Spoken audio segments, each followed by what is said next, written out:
Hey everyone, and welcome to another Yogi Misfit session. My name is Danny Pomploon, and I'm your host. Today we have my friend Peter Guinosso on the show. Peter is a yoga teacher here in the Bay Area. He's been teaching for a while. He's specifically out of Yoga Tree. He's a mastermind of all sorts of things yoga, specifically with just merging things together and really keeping up with trends. I met Peter maybe 3 years ago now in an advanced training, and we kind of became buddies after that. So Peter, welcome to the show. Hey Danny, how are you, buddy? I love that I've been calling you Peter too, and you go by Pete. Well, I felt like my mom was talking to me for a moment there, and I was in trouble. Yeah, let me clarify that too. It's Pete Guinosso, everybody, but I call him Peter for fun. Thanks, Danny. When was it? It was like 3 years ago I took that advanced training with you? Yeah, I was teaching at Yoga Tree. I'm on the staff for their training, and we got a chance to connect. And of course, you're awesome, and it's fun to hang out with you and talk with you every so often. Yeah, it is pretty fun, huh? Yeah, absolutely. That's great, man. I'm super pumped to have you on the show today. So for those of you listening, like I was saying, Pete has been he's really awesome. He's definitely got it going on up here. He's got a really good presence in the San Francisco yoga community, and in addition to that, he just does really awesome stuff for the community. You just did your Thanksgiving class, and you're involved in all sorts of stuff. Yeah, I am, and the Thanksgiving class is kind of neat because we connected to gratitude. I incorporated some positive psychology. There's been a shift in psychology in the past 10 to 20 years. I don't know the whole history of it, but there's a guy named Martin Seligman that I heard on TEDx talks who was talking about positive psychology, and he had created this whole thing around gratitude. And so my wife and I taught gratitude with Guinossos over at Yoga Tree Telegraph in the East Bay, and it was a 2-hour workshop with an hour and a half of asana and connecting to the heart and practicing gratitude. And then I had people write a letter of gratitude to someone who changed their life in a really profound way, and either living or dead. And it's just a really powerful expression and connecting to the heart and sharing from the heart. And there are lots of tears and lots of laughter and lots of real sweetness in the room. I love I've heard that from multiple people though, but I can get it from your classes as well, but you definitely you know how to tug on those heartstrings, man. You crack people open, that's for sure. Oh, thanks, bud. I appreciate that. So, Peter, we start the show in the same way, and I want to ask you, why yoga for you? Yeah. Well, so I started yoga. I was an athlete. I was running and cycling a lot, like many 100 miles. I was doing 100-mile bike rides on weekends, and my body was getting super tight. And I remember some of the girls, I'd been dating a couple girls, and they were just saying, hey, you should really try yoga. And I kind of always thought yoga was really, really boring and slow and wouldn't really challenge me enough. And then I got a chance to practice yoga, and it rocked my world. It was hard. It was intense. It was sweaty. And I remember I was actually dating a yoga instructor, and she asked me what I thought of yoga, and I said it was a great workout. And I remember her and her friends kind of chuckled at my comment. And at that point, I was just beginning to teach practice yoga, and I wasn't sure what she meant by the laughter. And then, 6 months of practicing, I began to realize that it really was impactful. It was different than just a workout. I felt compelled to be more in integrity for how I was feeling about certain things, and speaking my truth, and practicing compassion, and I wasn't as stressed as I used to be, and it kind of just changed me. And there's that great saying, right? One thing that's true about yoga, it'll change your life. If you don't want to change your life, don't do yoga. Yeah. I always tell people, I say yoga and therapy will ruin your life. Right, totally. It's so true, though. Yeah, because the whole thing is you kind of think of yourself as this person, but the reality of it is we're always changing, and yoga helps to transform you, and then you become something totally different that you weren't expecting. And I'm still the same but different, and I think that's what therapy helps as well, because it kind of reflects back to you kind of who you are and where you're going and Sure. where you're becoming. Yeah. So how long have you been teaching for now? I actually just celebrated my 10-year teaching anniversary in April, and I'm having a little celebration next week to celebrate. Yeah, 10 years at Yoga Tree in November. That's awesome, man. Oh, Yeah, that's right. You're doing a class for it. That's right. I yeah, saw that. yeah, I saw that on Facebook actually. That's yeah, exciting. That's yeah. super cool. Are you just gonna do like a flow or kind of Yeah, just a little flow, a little fun music. I got some DJs coming. I don't know how I'm still wrapped up, but I haven't been to Burning Man in 5 years, but I still have friends that DJ at Burning Man. They're coming to hang out with me. Yeah, That's awesome, man. It sounds like it's gonna yeah, be a party class. yeah, for sure. It's Yeah, cool. So what when you first started yoga, and I know this because I know your story, yeah. but you started practicing forest yoga, or you then got into forest yoga? Yeah, good question. So I think, we talked about Rusty Wells. Rusty Wells was teaching you over at Yoga Tree Valencia and started going to his class. And Rusty has so much charisma and he has a really athletic practice. And he did chanting, which I thought was kind of weird but cool. Right. And then I enjoyed him, but then I I was kind of dared to go check out a forest yoga class, and because I was such a hardcore athlete, I was looking for more intensity. And about 2 years in, and actually in 2003, I did my first Anna Forest workshop. It was a 3-day, 5 workshop series up in the North Bay in California. Mm-hmm. And she rocked my world. There was people there, it was super intense. I got my ass kicked, which doesn't happen that often. and people were crying and yelling, and I'm like, what the hell is this about? This is crazy shit going This on is a here. cult. Yeah, seriously, right? Yeah, it still might be, but I kind of acknowledge that and move along, kind Right. of thing. Right. So yeah, it was really powerful to explore. Just and Rusty is great, but Anna was holding the poses for long periods of time. She had this great kind of shaman quality that kind of works out the emotional stuff that's stored in our body, which still intrigues me to this day. And I was hooked even more from that experience. Yeah, And so you teach now currently like a mix of like a little bit of a yeah, forest style, and then you add your own flavor of like vinyasa in there. And how yeah, would you describe it? yeah. I think that's a good way to describe it. I call it kind of forest yoga light. I like Anna's style, and she's one of my teachers, but she doesn't like to play music in her classes. And when I'm teaching a class, a normal class, I like to play some music to kind of help to hold the space for the class. Sure. I also have done a lot of Buddhist meditation work. I did the yoga and meditation, mindfulness meditation training up at Spirit Rock. I've done a whole bunch of 10-day sits. So I'm really keyed into the Buddhist qualities, and I teach Buddhist meditation as well. And I do a retreat called the Bodhi Yoga and Meditation Retreat. Mm-hmm. And yeah, I'm all about kind of combining what works and just to really kind of impact the student.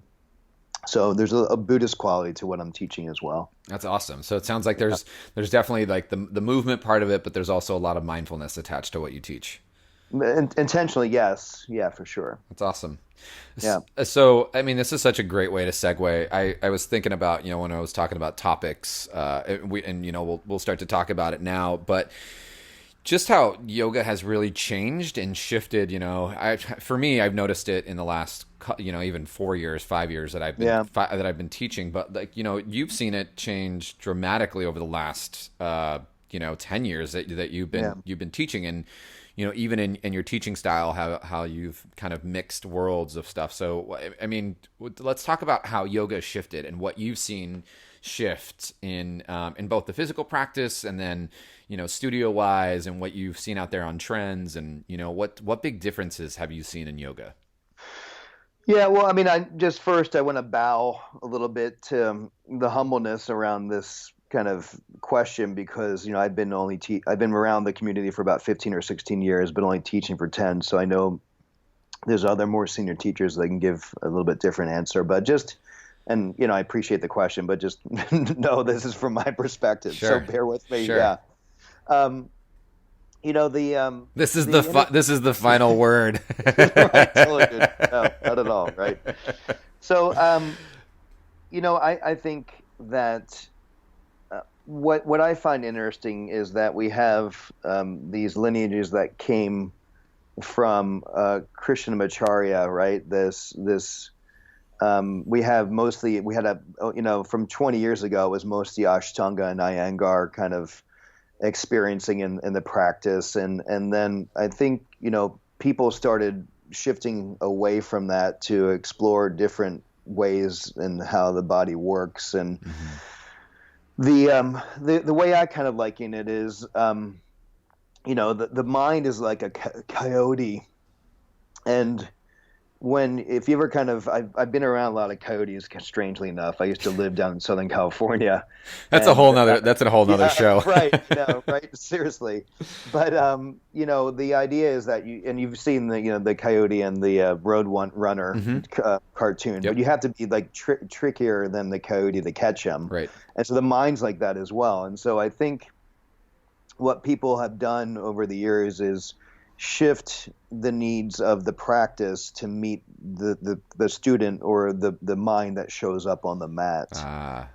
And so we have a lot of different lineages that have shifted, and what speaks to people's hearts too and minds, I think, is super important. So we have a lot more power vinyasa coming out, which is kind of a quick, fast moving scenario that kind of draws people. And Bikram was, I think, maybe it's not as popular as it used to be, but it used to be quite popular because it has this athletic approach, and it's not necessarily my yoga, but I understand that people are drawn to it. And for me, it's like whatever gets people on the mat and helps them to start quieting their mind and starts them on this path is what really matters to me. Sure. And I'm sure the same with you. And I have a joke with my students that if I haven't seen them for a while, I always say to them, I hope you've been cheating on me, because this is an open relationship. You're out there having fun with some other yoga teacher or yoga style yoga, as long as you're getting on the mat. Right. So, so we've had a lot of, there's a lot of different power yoga studios out there. There's a lot more studios in the Bay Area that have grown up, and I've seen that grow in LA and New York as well. And just to hear all these different studios growing up. I mean, the East Bay, where I live, there's, since in the past 10 years since I've been teaching, there's probably at least 20 more studios that have gone in. Wow. That's a lot. That's a big jump. Yeah. And there's a lot more people practicing yoga, which is a blessing. Yeah. I agree. And I know that you come from more of an Ashtanga lineage. Is that correct? Yeah, that's something that a lot of people don't actually know. But yeah, I actually, my first yoga class was an Ashtanga class, and I remember I tell the story all the time, but I took a class and I couldn't walk for like 3 days afterwards. Yeah. I was so sore. Yeah. And I came back and was like, okay, I want more of that. And and I started practicing Mysore, and I liked it because it was very well regimented. Yeah. And it worked. It felt really good in my body. Yeah. I was limber. I did a lot with Tim Miller down in San Diego. I got to have him put me in pretzel shapes. But yeah, a lot of people don't know that I practiced Ashtanga for a really long time before I even started practicing Vinyasa yoga or power Vinyasa is what I ended up doing a teacher training in, a heated power Vinyasa. So people thought for a while, they were like, oh, who's this, this new kid on the block? What's he teaching? And it's all this modern crap. Yeah. And in all actuality, my roots are, I mean, I remember talking about this in the training where we were talking about sequencing or something, and like my brain just kept going back to sun salutation A and B. Yeah, right. That's all we can do. Yeah, that's it. Right? That's it. That's all I like. Yeah. Well, and so, I mean, I think that kind of hits home, Ashtanga there's all these series that were created, and, if you're going to really, for me, when I've done Ashtanga, it takes 2 to 2.5 hours to really do justice to the program. I guess if you rush it, it might take an hour and a half. Right. Somewhere, Right. And so we have these giants. I think Patabi Joyce and Iyengar are kind of giants of the field, but we're standing on the shoulders of giants. But we also need to kind of find our truth in the practice. And Iyengar has this codification of the poses and the alignment, and that's great stuff. But where does my hips fit into Warrior One compared to Iyengar's hips? Right, right. And where does my students' hips fit into that? So I think there is there's always going to be an evolution of the practice because people are taking what works for them and putting their own little spin on it and focusing on what resonates with them, and I love yoga, but the Buddhist stories really hit home to me, and the Zen stories, so I interweave those into what I'm teaching because that hits home. And I think if you talk to some of the elder teachers, they would be like, what are you doing? What's going on? Why is this? And it's because that's my trick to get into that Cody mind of for myself, and it inspires me and tugs on my heartstrings. And my hope is that if it inspires me, it's coming from an authentic place. Hopefully, it tugs on my students' heartstrings and brings them into a good place or a feeling place, and then therefore shifting whatever story they got going on in their life. Yeah. I think what you said is really important too. It's like honoring, the big guys like, Patabi and Iyengar, but then, seeing over the last, how many ever years that stuff's been out, how the body has changed. And the more that we learn about body mechanics, we start to adapt even what they taught into different things. Because we've all met those people that are like, strict Ashtangis, and that's all they do, or they were strict, Anyasara, although there's a lot of Anyasara teachers that don't call themselves Anyasara teachers anymore. Right. But, they're very strict on how they were taught something, and they're almost kind of afraid to break out of that because it's scary. But I think that the more you educate yourself, when people ask me, like, what type of yoga do I teach? My answer is I teach yoga. That's it. Yeah. Like, well, do you teach flow, or do you teach like vinyasa, or do you teach power? I'm like that. Those words don't mean anything, they're just words, and you're making up, you're tying on something to it that everyone's perception of that word is completely different, Yeah. So if anything, I teach pirate yoga. I take all the good shit from all the yoga that I've studied, and I toss out all the bad, and I put it together, and there you go. Arr. What is? Oh, that's good. This is good, actually. This brings me another question. What is the weirdest type of yoga class you've ever seen marketed? Ever? Well, the weirdest, I guess there's like that yoga with cats and dogs, like that whole thing. I'm like, how could that be? I know there was a yoga at Burning Man called ecstatic yoga. I think you're supposed to drop a pill of ecstasy and do yoga, and it just broke out into an orgy or something crazy shit like that. Yeah, yeah. How about you? What's your thing? I'm kind of curious. The weirdest thing, I think the one that got me giggling that I thought was pretty funny was Voga. So apparently it was a mixture of voguing and yoga together. And I had actually and big props to the Voga people. I've looked at your website. It's super cool. I just thought it was really like what a great play on words. And if they're going for it and it's getting people moving in their bodies, who am I to say no? Yeah. But it was the one that I got the biggest kick from. But I've seen I've seen everything. I've seen from I taught a naked yoga class once before. Yeah. Right. I've seen yoga or ganja yoga. I've seen that marketed here in San Francisco. I've seen the one that you were talking about, the yoga with cats, which would be really distracting, I guess. I know. Well, and I was just thinking about the Voga thing. I mean, how voguing is cool for maybe like 2 minutes. How do you do a whole class around voguing? Oh, it's a thing. Look on. Everyone listening, you're gonna go have to look at Voga. Yeah. Okay. I'm going to. Absolutely. It's a thing, and I think the founders are like in London or something like that. But there's so many types, and then there's Broga too, which is yoga for men. I know those guys really. I did some work with them when they were first starting, and they're really good guys. And it's definitely a market as well. But it's really interesting to see the titles that we've created for this thing, and I think it's awesome. If it draws people in, hey, like the better, Yeah, well, and I think you kind of nailed it, right? I mean, because how do you draw people in to get to your class? You have something really cool to offer, and if whatever gets people on the mat, I think you're right on. Yeah. Yeah. Yeah. That's awesome. Right on, Peter. Well, it was a pleasure to have you on the show today. And I know, so you teach tons of public classes here in the Bay Area. I know you teach in the East Bay and in San Francisco, and you've got a retreat coming up, and you also have a teacher training coming up, right? Correct. Yeah. So you can go to www.petegyoga.com. That's PETEG yoga.com. Well, thanks again for coming on the show. And for the listeners, have a great rest of your day, wherever it may fall on. And until the next yoga session, this is Pete G and Danny saying peace out. Peace out.